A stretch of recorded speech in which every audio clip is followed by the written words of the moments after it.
وإذ أخذنا ميثاق بني إسرائيل لا تعبدون إلا الله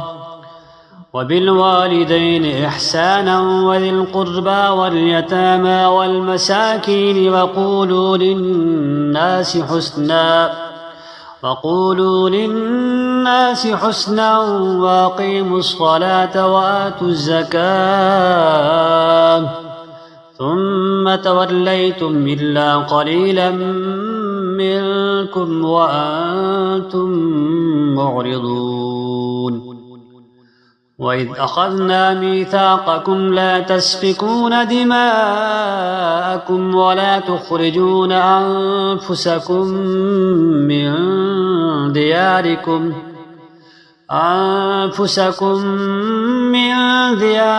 ثم أقررتم وأنتم تشهدون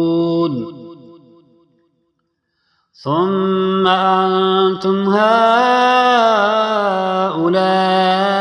تقتلون أنفسكم وتخرجون فريقا منكم من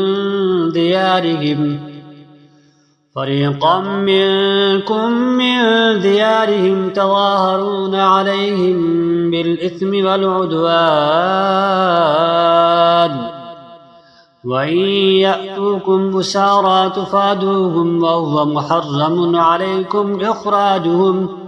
أفتؤمنون ببعض الكتاب وتكفرون ببعض فما جزاء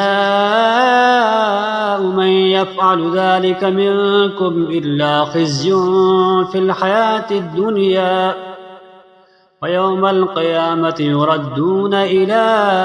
أشد العذاب وما الله بغافل عما تعملون